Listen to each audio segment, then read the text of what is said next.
More than 18 million people now have coronavirus in India, and it's feared this wave is nowhere near its peak. Over the past day, there were more than 379,000 new cases and 3,600 people died. The total number of lives lost is now beyond 200,000. As staggering as those figures seem, experts say they're vastly underestimated, and authorities are being accused of trying to silence criticism.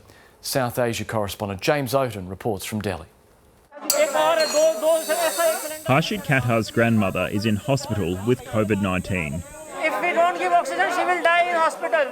Hospital say no oxygen. He's willing to make the hour-and-a-half journey to deliver it himself. It is very far and no one is allowed to go inside. Confidence in India's frail healthcare system has been shattered as the country drowns in the virus. You don't even get to see the body of your loved ones, and sometimes bodies are switched. Residents are being forced to fend for themselves. Many scramble to secure oxygen from volunteer groups and buy it from the black market, where it can sell for exorbitant prices. We came here around 5 this morning, but there were others who've been here since midnight.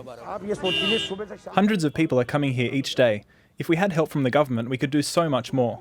Out in the slums, hygiene is poor and social distancing is simply not an option. This is the shanty where 7 of us live. There's less than 30 centimetres distance between us. There's no escape from an outbreak here. I've stopped watching the news out of fear. I'm so scared. I feel I'll die after watching. Despite the obvious calamity here in India, there's concerned efforts are being made to suppress the true story.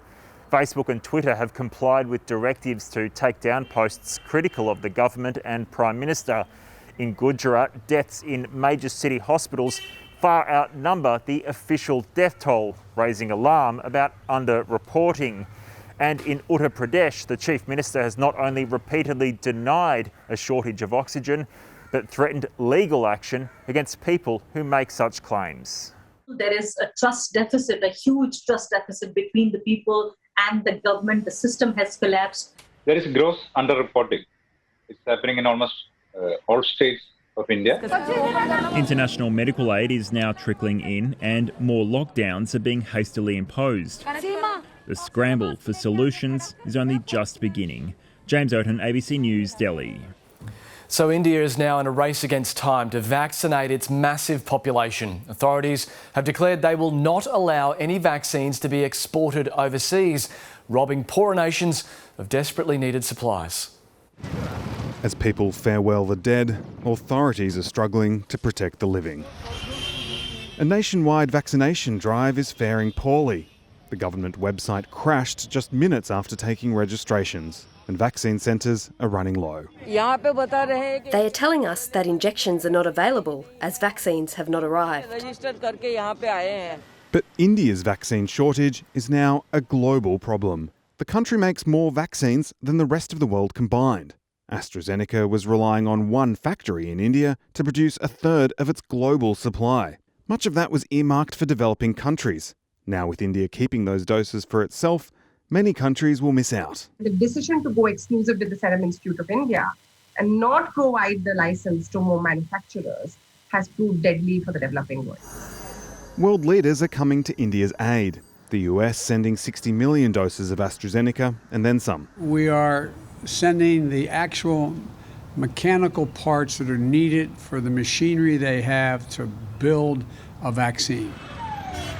Australia is sending ventilators and protective equipment. Some say that's not enough. We really need to expand the number of manufacturers. A group of health experts want the government to act. They want trade rules waived during the pandemic so manufacturers can make generic vaccines. We need enough vaccines for 7.8 billion people, and we can't rely on a small number of pharmaceutical companies. The Australian government has said it's working with the World Trade Organisation on the issue. Michael Slezak, ABC News.